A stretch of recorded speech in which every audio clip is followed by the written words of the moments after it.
Hello friends, welcome back to my YouTube channel Koyal matrix. Channel पर पहली बार आए हैं तो सब्सक्राइब कर लीजिएगा, साथ ही बेल आइकन को प्रेस जरूर कर लीजिएगा जिससे नोटिफिकेशन आपके पास समय से पहुंच जाए।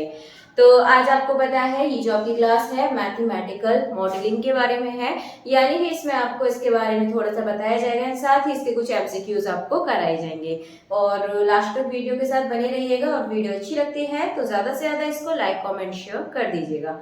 आइए चलिए पहले बात कर लेते हैं मैथमेटिकल मॉडलिंग है क्या चीज। ठीक है, अगर मैं इसको एक इमेज के थ्रू आपको दिखाना चाहूंगी, ठीक है, तो देखिए आपके सामने एक इमेज है जहां पर आपके सामने लिखा हुआ है the process of mathematical modelling. सबसे पहले अंडरस्टैंड द प्रॉब्लम, सबसे पहले क्या करते हैं, प्रॉब्लम को अंडरस्टैंड करते हैं। देन इसके बाद एनालिसिस द सिचुएशन, सिचुएशन को एनालिसिस करते हैं।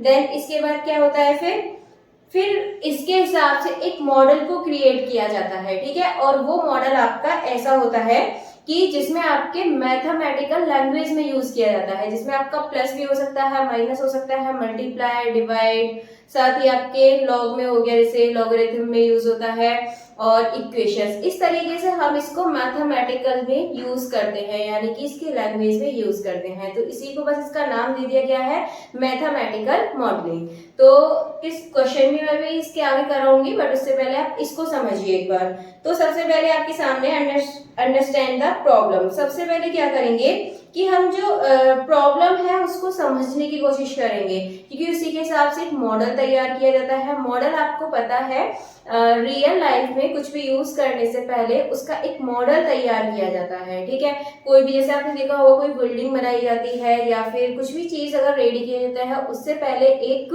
प्रेजेंटेशन की तरह या फिर एक छोटा सा मॉडल हम उसको बनाते हैं, फिर उसको देखते हैं कि वो कैसा लग रहा है। ठीक है, जैसे भी आपको कोई घर बनाना है, कोई मंदिर बनाना है, आपने देखा उसका पहले एक मॉडल तैयार किया जाता है। छोटा सा मॉडल होता है जिससे बड़े सी चीज को एक छोटे से रूप में आप उसको देख सकते हैं और पूरा अच्छे से उसको समझ सकते हैं। तो जब इसी मॉडल को जब आप क्या करेंगे, मैथमेटिकल लैंग्वेज में इसको यूज करेंगे, तो वहां आपका इसको मैथमेटिकल मॉडलिंग बोला जाता है। तो ये बात आपको अच्छे से समझ आ गई होगी। तो चलिए फिर क्वेश्चंस देख लेते हैं इसके बारे में, और ये इसके बारे में इतना ही आपके लिए काफी है। चलिए क्वेश्चन नंबर 1 आपके सामने है। तो क्वेश्चन नंबर 1 है, mathematical model is a way representation of problems with the help of.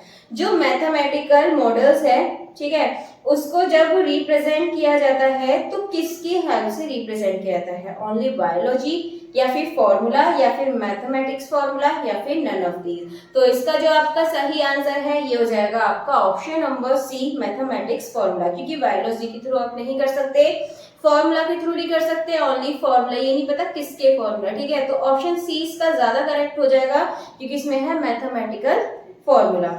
चलिए क्वेश्चन नंबर 2 की तरफ बढ़ते हैं। जो क्वेश्चन नंबर 1 था, इसका जो ऑप्शन नंबर सी है एकदम सही आंसर हो जाएगा। चलिए अब देख लेते हैं क्वेश्चन नंबर 2। तो क्वेश्चन नंबर 2 है आपके सामने, which of the following is not a component of a mathematical model. इसमें से कौन सा मैथमेटिक मॉडल का कंपोनेंट नहीं है।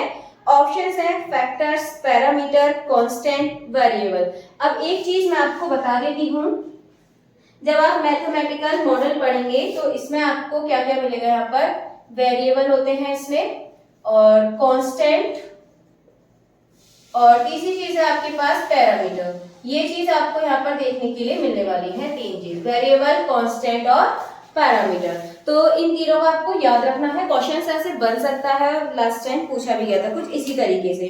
तो ये क्वेश्चन है आपका, ऑप्शंस दे रखे हैं फैक्टर्स, पैरामीटर, कांस्टेंट या वेरिएबल। तो इसका जो आपका सही आंसर है, ये आपका कौन सा सही आंसर हो जाएगा, ऑप्शन नंबर ए, फैक्टर। इसमें आपसे पूछा था which of the following is not, आपसे नॉट पूछा है। तो देखेंगे आप बी सी डी, जो तीनों ऑप्शन है, पैरामीटर, कांस्टेंट, वेरिएबल, तीनों आपको देखने के लिए मिल रहे हैं कंपोनेंट, बट फैक्टर इसका कंपोनेंट नहीं होता है, इसीलिए जो इसका ऑप्शन नंबर ए है ये इसका सही आंसर हो जाएगा। चलिए क्वेश्चन नंबर 2 हो चुका है, बढ़ते हैं क्वेश्चन नंबर 3 की तरफ। तो क्वेश्चन नंबर 3 है आपके सामने, mathematical used mathematical models growth of world population computer converted data into जो कंप्यूटर डेटा होता है वो किस में कन्वर्ट करता है, एक डिजाइन में, मॉडल में, सैंपल में या किसी एक स्ट्रक्चर में, ठीक है। तो इसका जो आपका सही आंसर है ये किसमें आपको चेंज करता है, मॉडल में। तो ऑप्शन नंबर बी आपका सही आंसर हो जाएगा। तो क्वेश्चन नंबर 3 का ऑप्शन नंबर बी मॉडल एकदम सही आंसर हो जाएगा। चलिए आगे बढ़ते हैं, क्वेश्चन नंबर 4 देख लेंगे। तो क्वेश्चन नंबर 4 आपके सामने है, मैथमेटिकल मॉडल्स कैलकुलेट। अब ये जो मैथमेटिकल मॉडल्स होते हैं वो क्या क्या कैलकुलेट कर सकते हैं।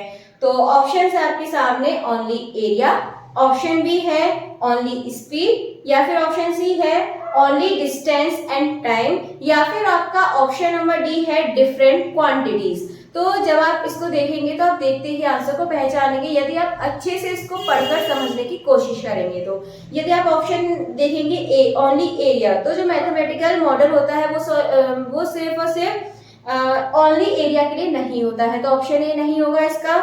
ऑप्शन बी है ओनली स्पीड, तो ओनली स्पीड के लिए भी नहीं होगा।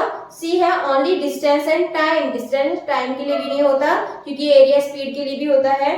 तो ये जो आपका ऑप्शन नंबर डी है डिफरेंट क्वांटिटीज, ये इसका ज्यादा सही आंसर हो जाएगा। तो इसका जो ऑप्शन नंबर डी है ये एकदम सही आंसर हो जाएगा।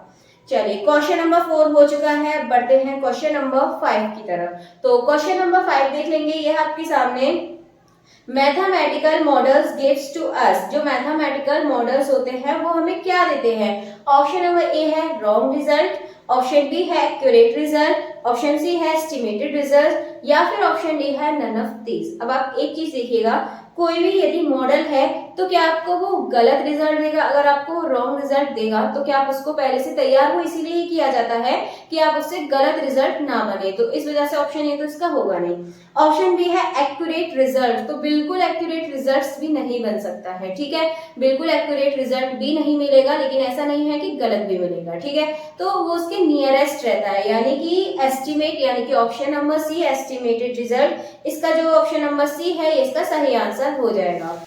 चलिए तो आज मैं आपके लिए ये 5 क्वेश्चंस लेकर आई थी जो मैंने आज आपको कराए हैं, और मैथमेटिकल मॉडलिंग के बारे में भी बताया था कि क्या होता है आपका एंड इसका यूज कैसे किया जाता है। एंड जो आपके 3 है आपको याद रखना है, variable, constant and parameter. Then इसके बाद जो मैंने 5 क्वेश्चंस कराए थे वो भी आपके लिए इम्पोर्टेंट है। तो अभी के लिए आपके 5 क्वेश्चंस कराए हैं, बट जैसे ही नेक्स्ट वीडियो आएगी उसमें आपके लिए इसके ज्यादा क्वेश्चंस आएंगे, और साथ में मैं कोशिश करूंगी उसकी जो थ्योरी है उसको भी एक्सप्लेन करूं। बट थोड़ा सा वेट है, बस थोड़ी सी गर्मी कम हो जाए। जैसे जैसे अवेलेबल करा रही हूँ आपके लिए वीडियो में अवेलेबल करा देती हूँ, और जल्दी ही आपकी जो लाइव क्लासेस है वो स्टार्ट कर दी जाएंगी। तो फिलहाल आज की जो 5 क्वेश्चन थे इसमें से आप कमेंट करके बताइएगा आपको उसमें से कितनों के आंसर सही सही आते थे, 5 में से आपको कितने के सही आंसर आते थे आपको स्कोर करके बताना है। साथ ही आपको ये बताना है वीडियो कैसी लगी, और अगर वीडियो अच्छी लगती है तो आप इसको ज्यादा से ज्यादा लाइक कमेंट शेयर कर सकते हैं। चलिए फिर अभी के लिए इतना ही काफी है, मिलेंगे हमारी नेक्स्ट वीडियो में नए क्वेश्चंस के साथ।